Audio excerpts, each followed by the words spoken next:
Bueno, vamos a empezar.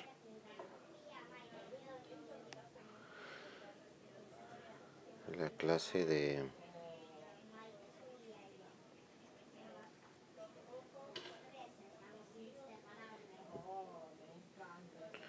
Bueno, vamos a empezar la clase de hipercalemia. Vamos a hablar un poco del potasio, de la fisiopatología, fisiología del potasio en general. Y lo que vamos a hacer es, vamos a tratar de explicar un poco cómo el potasio se encuentra en el organismo y vamos a tratar de identificar unas cuantas patologías importantes en pediatría. Voy a poner un ejemplo que después lo vamos a ver al final. Es un paciente de 1 año y 10 meses que ingresa a la guardia en mal estado general. Al examen físico está deshidratado grave, taquicárdico. Se asume o se interpreta el paciente como una sepsis y pasa a la terapia intensiva. Lo que llama la atención de este paciente en su laboratorio de ingreso es que tenía una acidosis con un pH de 7.10, con un bicarbonato de 11, un exceso de base de -15, tenía un sodio de 125 y un potasio de 6.5. Y más adelante vamos a volver a ver esta diapositiva y vamos a tratar de interpretar lo que se sospechaba en el paciente, porque es un paciente real que entró a la terapia. Entonces, como introducción, vamos a hablar de que la hiperpotasemia o hipercalemia severa es una emergencia médica y se tiene que interpretar así. ¿Por qué? Porque fundamentalmente va a producir alteraciones electrocardiográficas, ¿sí? Y estas alteraciones electrocardiográficas fundamentalmente pueden producir arritmias cardíacas severas que pueden llevar a la muerte del paciente, que es lo más temido. Luego las otras manifestaciones clínicas generalmente van a ser neuromusculares con debilidad, parálisis, que muy rara vez llegan a la falla respiratoria. Generalmente la clínica se va a ver cuando el potasio está mayor a 6.5 miliequivalentes sobre el litro, pero todo paciente hipercalémico, que el potasio normal es entre 3.5 y 5, todo paciente hipercalémico debe realizarse el potasio corregido y debe hacerse un electrocardiograma para ver si no tiene las manifestaciones cardíacas. Entonces, hablamos de que el potasio es un catión, es el más importante a nivel intracelular, ¿sí? Mantiene una concentración muy similar a la del sodio afuera de la célula. Si ustedes se acuerdan, el sodio extracelular es de 135 a 145 miliequivalentes sobre litro. Bueno, así de importante es igual el potasio intracelular. El potasio intracelular va entre 130 y 140, incluso hasta 160 miliequivalentes sobre litro. Entonces es importante a nivel intracelular, lo que no se refleja a nivel extracelular, ya que a nivel extracelular es de solamente 3.5 a 5 mil equivalentes. Y el potasio corporal total está distribuido el 98% a nivel intracelular. Es por eso que un pequeño cambio, se podría decir, en el potasio plasmático no refleja en realidad la cantidad de potasio que ha perdido el paciente, ¿sí? Este gráfico es muy importante. Lo que vemos aquí es la distribución transcelular de potasio y el potasio intracelular. Habíamos hablado en la clase anterior sobre el sistema renina-angiotensina-aldosterona. La aldosterona es muy importante en esta célula, que es la célula colectora tubular. Lo que va a hacer la aldosterona a este nivel va a activar 3 receptores, ¿sí? Lo más importante, el primero, que va a ser la ATPasa de sodio-potasio, que lo que va a hacer es, como se ve acá en el gráfico, ingresar sodio a nivel del capilar y ingresar potasio dentro de esta célula tubular para que posteriormente este potasio se dirija hacia afuera, hacia la luz del túbulo y pueda salir en la orina. Entonces, lo primero que va a hacer esta aldosterona es agarrar el sodio, ¿sí? Miren, incluso acá va a activar este receptor de sodio, va a ingresar sodio dentro de la célula y por último igual va a estimular esta bomba de sodio potasio ATPasa y va a terminar ingresando el sodio dentro de la célula. El efecto contundente y final va a ser ingreso de sodio y eliminación de potasio.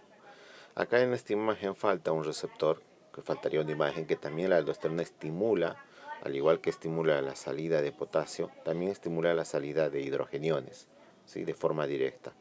Entonces, el efecto neto que tiene la aldosterona es reabsorción de sodio, eliminación de hidrogeniones y eliminación de potasio, ¿sí? Entonces, para que el potasio del organismo se pueda controlar, o sea, eso es a nivel renal lo que acabamos de ver.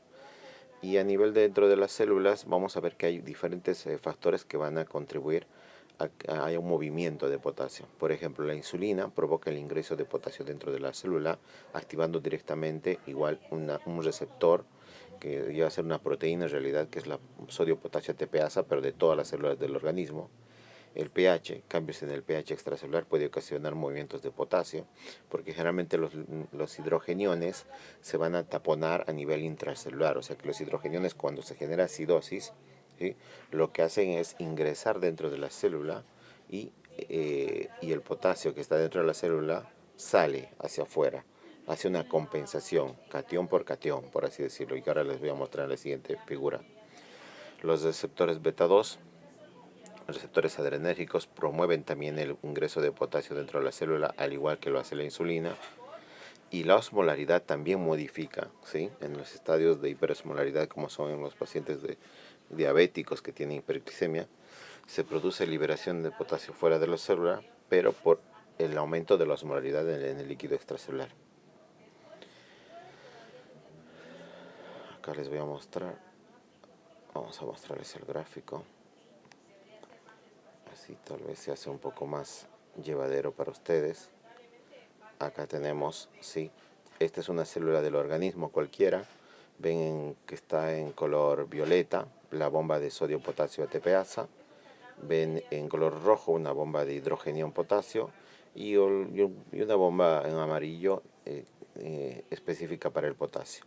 Lo que pasa es que esta bomba de sodio-potasio ATPasa está estimulada por la insulina, agonistas beta-adrenérgicos que van a producir que el potasio ingrese dentro de la célula en intercambio con el sodio. El estado ácido-base, cuando hay aumento de hidrogeniones en el medio extracelular, que eso es lo que genera la acidosis metabólica, va a haber un sistema tampón que estimulado por esta proteína que va a hacer que se ingrese hidrogenión dentro de la célula y salga el potasio hacia afuera.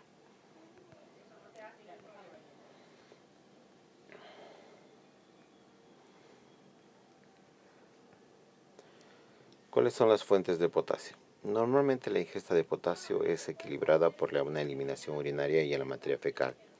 La dieta promedio va a contener un miliequivalente por kilo de peso día de potasio, y este potasio es normalmente excretado en un 90% en la orina y en un 10% en la materia fecal.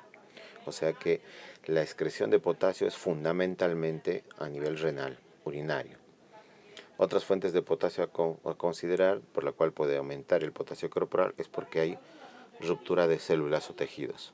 Una es la rhabdomiólisis, la hemólisis, pacientes que tengan leucemia, linfomas con mucha producción celular y destrucción celular, pacientes que han sufrido, o sea, que tengan transfusiones sanguíneas, hemorragia gastrointestinal, que reciban potasio por vía endovenoso o reciban alguna medicación con potasio. ¿Cómo se excreta por el riñón el potasio? En un estado, por ejemplo, de deficiencia de potasio, el riñón normal puede reducir la pérdida urinaria a solo de 10 miliequivalente día o incluso menos. Por el contrario, si aumenta la ingesta diaria o aumenta la liberación endógena muscular, la excreción renal de potasio puede aumentar incluso a 10 miliequivalentes por kilo de peso en el día. Este potasio se filtra libremente por el glomérulo y el 10% de este filtrado alcanza el túbulo colector, que es el último regulador, ¿sí?, de la cantidad de potasio que se excreta por el riñón, y es por ese mecanismo que habíamos hablado previamente. De nuevo la misma imagen, les vuelvo a repetir, lo que hace la aldosterona es meter sodio dentro del organismo y eliminar potasio y también eliminar hidrogeniones por varios mecanismos. Uno es por el estímulo de la sodio-potasio ATPasa y otro por un túbulo directo que va a estimular el ingreso de sodio dentro de la célula.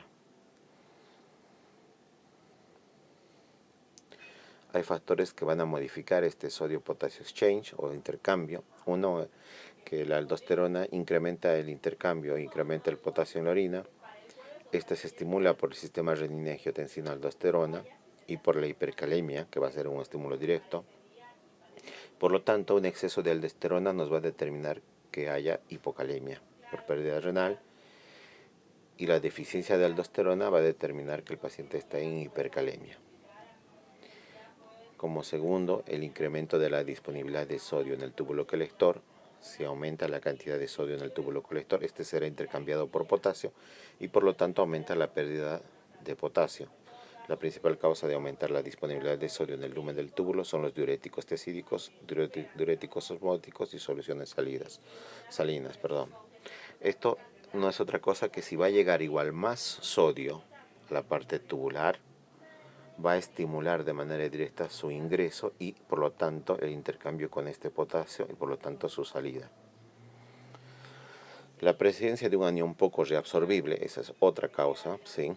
Que sería el bicarbonato, que generalmente es bicarbonato de sodio el que se va a ir al mismo nivel en el túbulo colector. Esto pasa en las alquilosas metabólicas.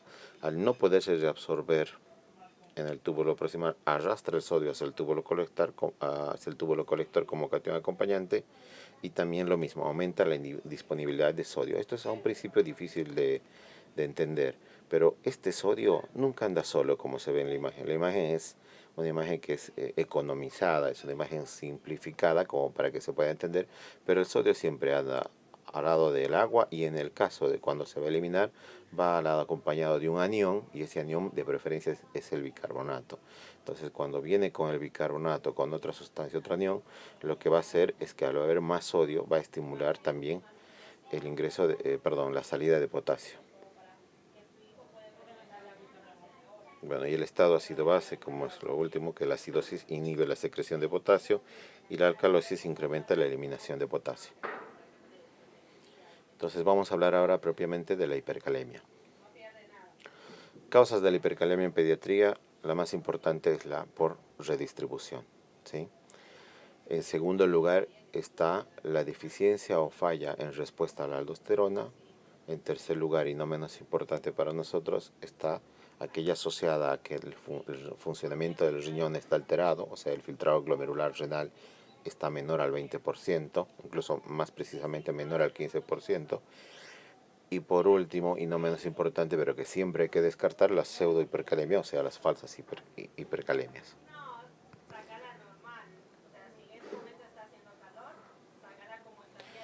Y por lo tanto primero vamos a hablar de ella. La pseudohipercalemia es aquella que generalmente se va a producir por una extracción dificultosa de sangre. Cuando nosotros le sacamos sangre o con el torniquete puesto, vamos a ver que el potasio siempre va a salir un poco mayor. Las otras causas de pseudohipercalemia son la leucocitosis severa mayor a 200.000 o la hiperplaquetosis mayor a 1.000.000. Enfermedades infecciosas como la mononucleosis, y hay una pseudohipercalemia familiar que generalmente cursa con potasios. Tienen otro tipo de regulador, ¿sí?, de la bomba de sodio-potasio ATPasa, por lo tanto tienen un potasio en el plasma siempre más alto, no necesariamente sintomático. Por redistribución, esta sí me interesa, esta es importante, porque esta la vemos casi todo el tiempo. Esta es la que nosotros tenemos que sacar el potasio corregido por el pH. En los estados de acidosis metabólica, volviendo a repetir, va a haber un incremento de potasio en el líquido extracelular de entre 0,6 y 0,7 miliequivalentes por cada 0,1 punto de descenso del pH. La acidosis respiratoria también va a incrementar el potasio, pero en el 50% de la metabólica, o sea, de 0,3 miliequivalentes por litro. Entonces, la acidosis tanto metabólica como respiratoria van a producir salida del potasio intercambiándose con el hidrógeno, porque existe un tampón para este mecanismo. Los agentes bloqueantes beta-adrenérgicos pueden incrementar el potasio, igual. Los estados hipertónicos, habíamos hablado de la hipertonicidad, en presencia de estados hiperosmolares como la cetoacidosis diabética, ¿sí?, van a incrementar el potasio que va a estar afuera, que se libera por ese aumento de osmolaridad. El potasio sale de la célula. Los quemados graves y los enfermos neuromusculares crónicos presentan niveles elevados de potasio sérico, ¿sí? Esto también no solamente por pérdida, sino por redistribución. Y hay una enfermedad que se llama parálisis familiar hipercalémica, que generalmente es en parálisis flácida, con un rango de potasio sérico entre 6 y 8 mil equivalentes sobre litro. Este gráfico Se los vuelvo a repetir. Acá tienen la bomba de sodio-potasio ATPasa, ¿sí? Que los estímulos son la insulina. Los agonistas beta-adrenérgicos la van a estimular para que ingresen potasio dentro de la célula y salga sodio. El estímulo de los hidrogeniones para taponarse, ingresa hidrogenión dentro de la célula y sale potasio. Eso en todas las células del organismo. Esto es lo mismo, ¿sí? Aquí tal vez un poco más específico. Aquí ya te muestra la insulina que activa dos receptores específicos y los beta-2 agonistas, sobre todo la sodio-potasio ATPasa, que alteran el potencial del membrana del reposo. Entonces la causa renal, que es la que nos interesa en el servicio de nefrología, por ejemplo. La mayoría de los casos de hipercalemia secundaria a un verdadero incremento de potasio corporal se deben a un defecto de la excreción renal de potasio. El riñón no funciona bien, ¿sí?